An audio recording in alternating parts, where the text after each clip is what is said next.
welcome back to the studio. Today we're going to be working on completing two different quilts that we have in progress. It is the Alley Cat block of the month and the Dog Cat block of the month. What we're going to be doing today is adding the sashing and the inner border and the outer border to complete the entire top for both Dog Park and Alley Cat. We're going to be working upstairs today, so I'm going to go ahead and get upstairs. And we're going to go ahead and start with ironing the fabric and cutting the fabric, and you know the drill. So come along with me. Let's go upstairs and see how far we can get in completing these two tops today. And then it's just down to finding the right quilting pattern to finish these two off. So let's get upstairs and get to work.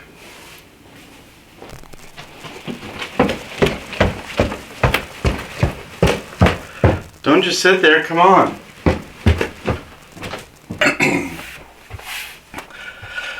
Okay, as you can see, I have all of the blocks for both the Dog Park and Alley Cat up on my design wall. And I'm going to tell you, because I'm not very organized, it took me more time to find the blocks than it did to actually make them. I had them stashed in 5 different places. So my other room is torn upside down today, but I found all my blocks. Today we're going to be working on putting the sashing on these two quilts. And I have chosen a blue that I think matches the squirrely lines in the background of the block. I could have gone with orange or with purple as my accent color, but orange is my least favorite color, so I didn't do that. And I didn't really want to use purple either. So I'm going to be bringing out the blue of the background. The border for this is also the same squiggly, but it's in a black. And on this one, I may use a gray. I have some gray from Elementz that matches the blocks, so I think that's what I'm going to be using for this particular set, and then we'll see what I do for the outside border. But we have our instructions, and basically what we're going to be using is 1.5 inch strips for the sashing and the inner border. Well, the inner border may be different, I haven't looked yet. But at 1.5 inches, we know we're going to lose a quarter inch seam allowance where it joins each side. So 2/4 is a half. We know that this sashing is going to finish at 1 inch. So I'm going to go ahead and start by ironing my fabric and getting all the wrinkles out so that I know when I cut it, it's exactly the measurement it's supposed to be. And then we'll get started cutting. Did you know that if you are cutting wrinkly fabric, you could be adding in as much as 1/2 inch to the piece that you're cutting because it's not laying perfectly flat, and what you're getting is like little tiny micro accordion pleats across the whole length of the fabric, and you're adding that to the amount of fabric that you're actually cutting, and so your pieces could be wrong. So I always use something to like I use Best Press.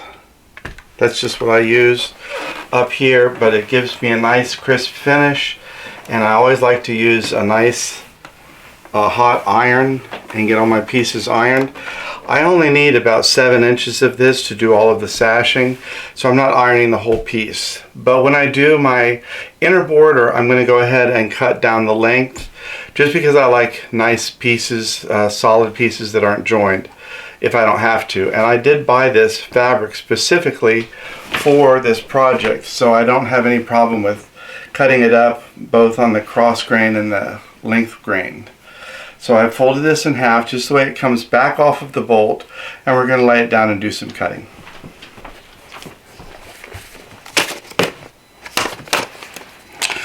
On the instructions, this is on page 1 of the finishing the quilt, we have the exact measurements that we need to cut these strips for our blocks. And what I'm counting is 1, 2, 3, 4, 5 different strips that we will subcut, and each of these starts at 1.5 inches. So I'm just going to go ahead and cut my 5 1.5 inch strips starting here, and then we'll go ahead and subcut those when I get them ready. And I'm going to go ahead and do a fresh cut right on the end I'm utilizing the lines on the table with the fold of my fabric. This is the fold and this is the open end. I always cut in this way so that if there's any rippling as I'm cutting, it has a way to ease out. If you're cutting towards a fold, sometimes you can get a little pleat or a zigzag at the end of your cut, and then you have to recut it. So I'm going to utilize the line on the table. I'm also going to utilize one of the lines on the ruler right on the fold. And I want to follow that line all the way across the fold to make sure that the ruler is perpendicular to the edge.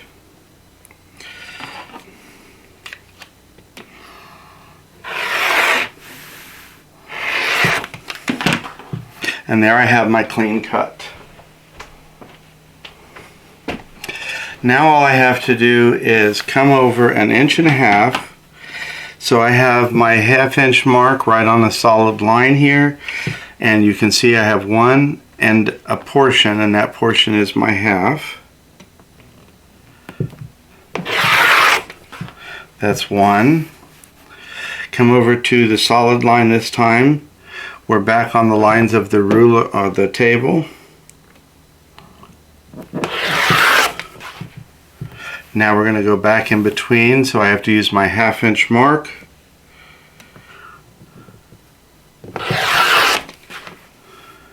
Back to the solid line.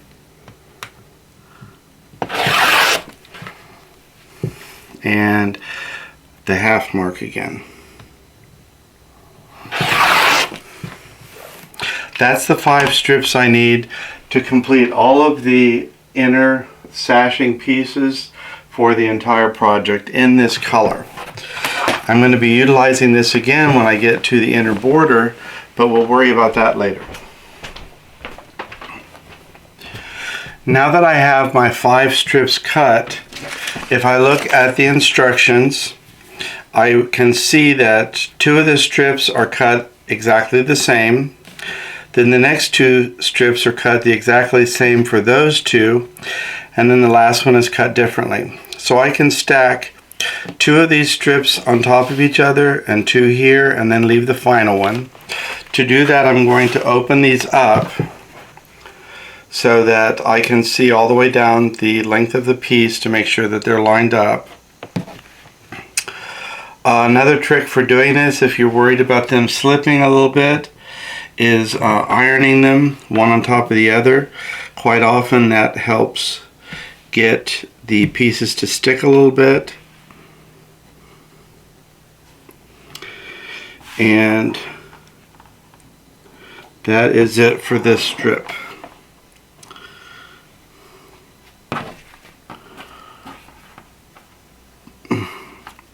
Now I'm going to try and line these up so that they are right on one of the lines of the ruler. And I think I'm going to use a smaller ruler to do my sub-cutting.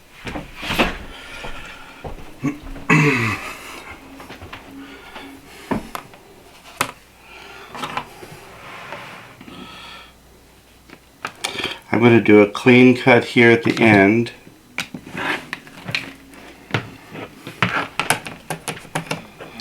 And then I'm going to use my larger ruler to do my little measurement. Because this first cut is 34.5, that's going to be longer than the ruler itself. This particular ruler is 24 inches. So this is my 24 mark. All I need to do is come up to 34.5. So that would be 10.5. And I'm just going to double check that I did that correctly. 34.5. So let's count 1, 2, 3, 4, 5, 6, 7, 8, 9, 10, 12, 13, 14, 15, 16, 17, 18,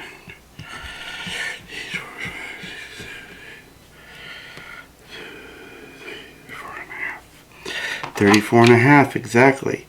I have my 1/2 inch mark on the ruler lining up with the line on the mat, so I can do my cut.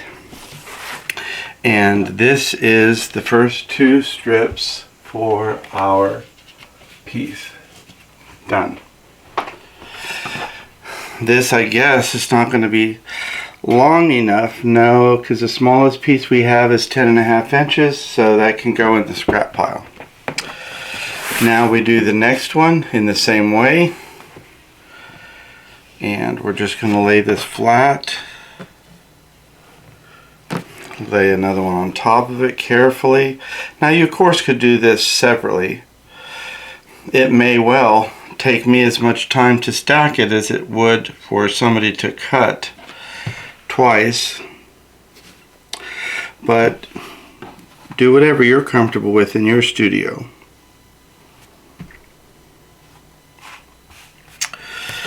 So we have those lined up. I can do my fresh cut at the beginning.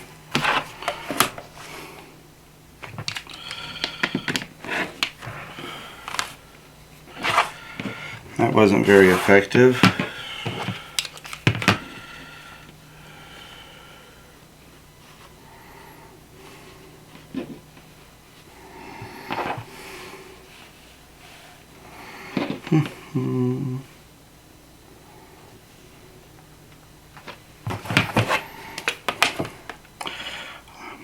I can already feel up here that it's going to be a hot day.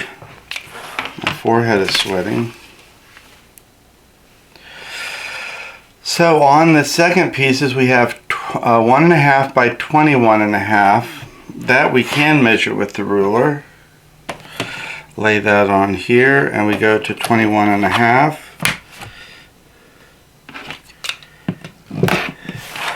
And we have our second pieces cut. Now this still has space left on here, so we can go ahead and utilize that. And we can get a 10.5 inch strip. So that's right here.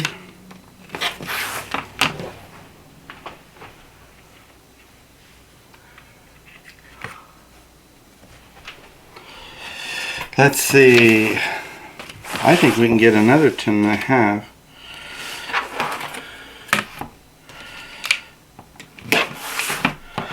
Was able to get 2 more 10.5 out of the remaining. Now that's really going to be based on the size of your original fabric, and because I'm using a solid, they generally are a little bit wider. So I have one piece left, and I can leave it folded and do my first 2 pieces out of here all at once.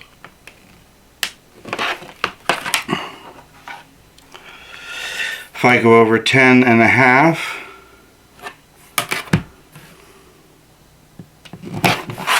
that's 2 pieces here.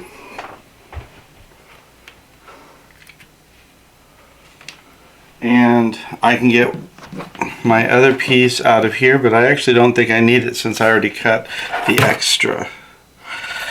But I'll go ahead and cut it because this 1.5 inch strip isn't doing me any good anyway. So just in case I need it. If you have a thick line on your mat like this and it's interfering with you getting an accurate measurement because it's so thick, what you could do is utilize one of the lines on the other side of it and look over at another part of the ruler. So if I am trying to get the 2 inch mark on here, I can't really see, it's off by 1/8 of an inch. But if I use the 3 inch and the 1 inch to line up on different marks here and here, then I can get an accurate reading, and I know that even though that line is thick, I'm still getting a good reading on there. So now we have all of our pieces. It's just a matter of getting some of these sewn. And I guess I'll move so you can see. What we're going to do is sew a strip to this block first, and then we'll join these 2 together. We'll repeat the process here by sewing a strip onto this block and then joining these 2 together. Then once we join these 2 together, we can put a strip here and join all these units together, and that's half of the quilt. Basically we would repeat the process here, joining these 2, these, and then this, and then we would add our strip and join the whole piece. So I'm going to go ahead and move the camera and get the sewing machine set up, and we'll start getting some of these units sewn together. And I can add, I can grab a couple of these and get them sewing all at once. Okay, I'm at my sewing machine and I just pulled 3 blocks off of the design wall. I know that on all 3 of these blocks, the sashing strip is going to go on the right hand side. So I can go ahead and just grab 3, make sure that I put them back where they belong when I get over back to the design wall. But I'm going to obviously iron these after I do that. So you could pin these if you wanted. I have my 1/4 inch foot on the machine. I'm making sure that the raw edge here is exactly lined up with the 1/4 inch foot. There's also a little indentation on my stitch plate that shows where the 1/4 inch mark is, and I'm lining that up as well.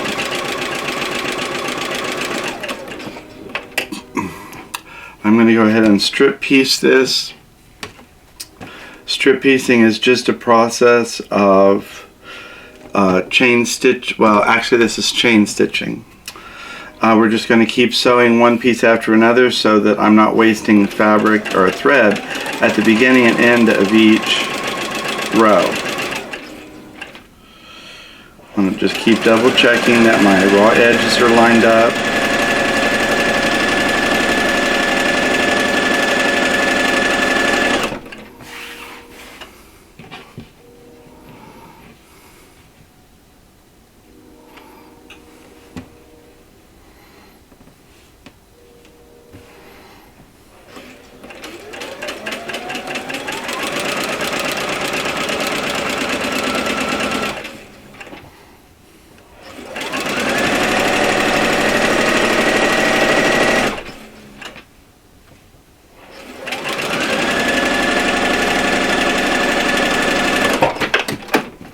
I have my 3 pieces sewn. Now I can go ahead and just use the scissors or snips to snip the little tiny bit of thread that's connecting each one. And I'll go ahead, press these, then I will open this up and press it again so that the seam allowance goes to the dark in this particular case. And then I'll go ahead and grab the next pieces, making sure that I put them back in the right order, because this is where it will affect the outcome of the quilt.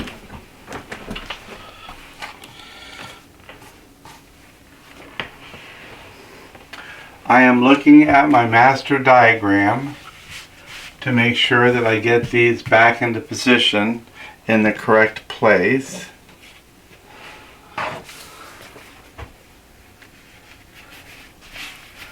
So that when I pull the next piece off of there, I know that I've got them lined up correctly. So these are where they go again, and you can start to see what the color is going to do for the project. So I can take these and stack them in that way. So when I go over to the sewing machine, I know where they go. Now you could label these, you could pin them, whatever you need to do to keep them in order. But that's not to say if you got them out of order, it'd be the end of the world.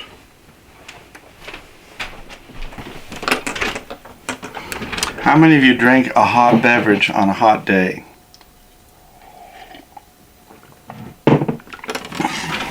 Hot tea.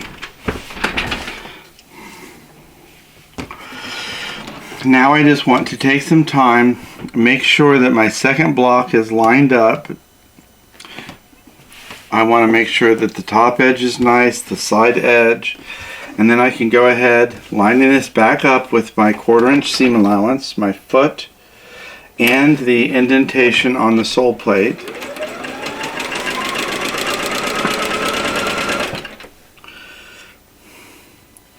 And if I need to make any adjustments as I go down, I'm going to do that. If you wanted to use pins, absolutely. I almost jumbled ahead too far and made a mistake. I had joined these two together thinking that that's how it went, but it isn't. These are going to go together and these are going to go together. So I could go ahead and get those 2 units sewn. So we'll have a strip in between here, and then one that runs all the way across at the halfway point, and then another one that runs all the way across here. So I'm going to go ahead and I can join these pieces together with the sashing, these together, and these together with the sashing, and then we'll come back here on the design wall.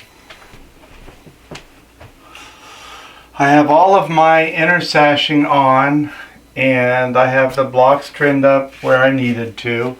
So I'm going to go ahead and cut the strips for the inner border and then do the outer border. The inner border is basically 1.5 inches, just like the inside, but I may do 2 inches cut, which would finish at 1.5 inches, which would just give a little bit more of that color just around the outside before we get to the big outer border. I'll decide that as I'm cutting. So I'm going to go ahead and iron my strips, and as I said earlier, I'm going to be cutting the pieces on the length of the fabric just so I don't have to piece them. The instructions are going to have you cut with the fabric and then have you join them. If I have enough fabric, I don't like to do that because I don't like the extra seam. I don't know why really, because I'm not that much of a perfectionist on other things, but I'm going to go ahead and do it on this. So I'm going to go ahead and iron my strips and get those cut, and then we can get those put on.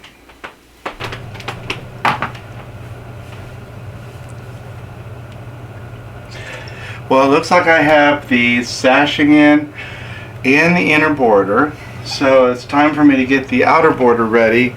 And when I picked the backing for this, I went ahead and got this as my outside border. It's the black version of the blue background fabric. It's called Abstract Collage by Applique for Paintbrush Studio Fabrics. So I'm going to go ahead and get this pressed. Right now it's folded in half. So I have plenty long enough pieces that I could go ahead and do the length of grain, just like I like to do on the outside border. And I'll get the ironed and cut.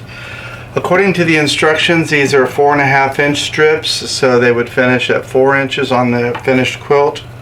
I might do a little bit bigger than that just so I can trim it down as needed when it's finished and I'm blocking the quilt.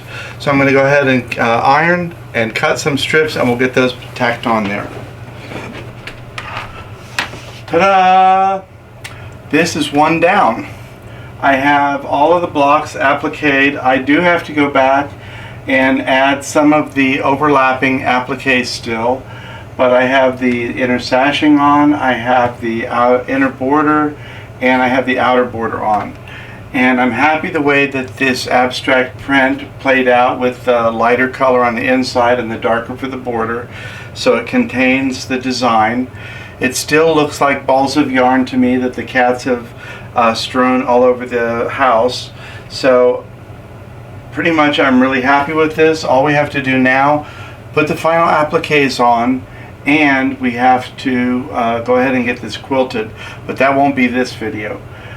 So I'm going to go ahead and move on to the next one, and this is the gray that I have from Urban Elements, and I think this is what I'm going to use for the sashing. Now in the original, I believe that the dog print was on this background and they used white in the background. So I'm doing it a little bit in reverse. This will be the sashing, which will kind of tie it all together. So I'm going to go ahead and get this ironed and cut, and we'll start getting the dog part put together just the way we did with the alley cat.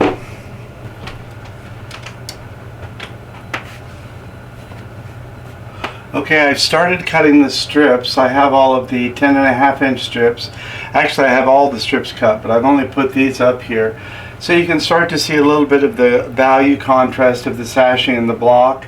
I think it's going to separate the blocks nicely without adding too much confusion of color, because we have kind of a very clear black and white gray theme going on here. So I'm going to continue that. You can see all of the first strips that I have to attach. So I'm going to go ahead and bring those over to the sewing machine and get those going. I wanted to show you how I get my sashing to line up. What I do, I have one row laying on top of the other so that the raw edges are lined up to each other. But then I'm going to roll back this top piece until I can see the sashing underneath. Now you could mark lines up here and do some pinning. This is just like a way that I do it. I just roll that back, and when I know that it's lined up with the bottom sashing, I go ahead and put a couple pins in there. That way I have a pretty good approximation that when I get to that seam, I'm going to actually catch the visual illusion that those sashings are connected.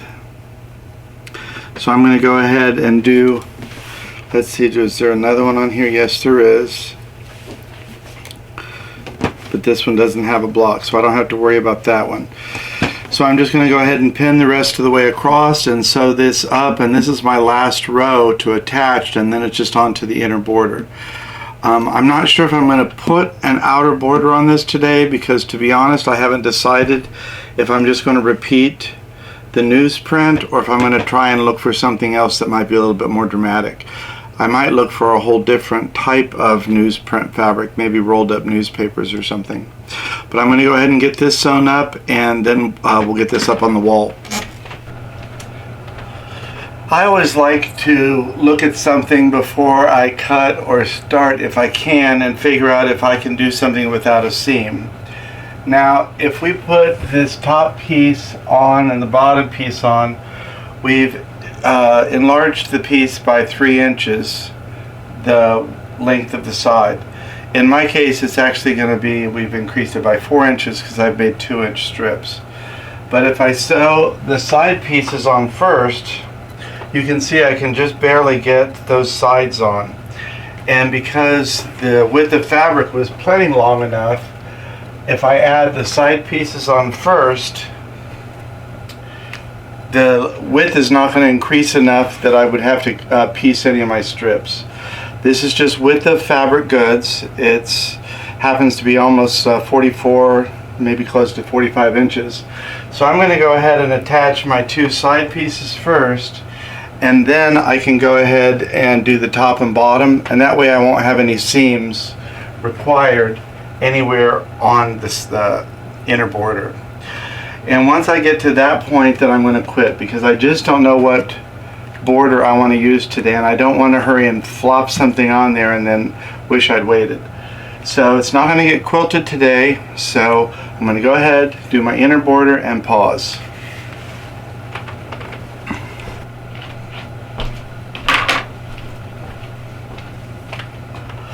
Well, that's it for today. We have the Catz completely finished, except for the last few appliques that I have to pop on there. And the dog park is almost finished. I just have to add a border. Just have to figure out what that's going to be yet. I also have to add a few flowers in here that were overlapping the blocks, and I'll do that before I get the piece quilted. But that'll be the next step. You'll be around for that, I hope. We're going to come up with 2 different quilting patterns, one for the alley cat, one for the dog park, and then we can get this off to be a little sleeve put on the back and some binding. Maybe one time I'll show you how I do a sleeve. It's a little bit different than most people, but that's another trick down the road. We'll talk to you later.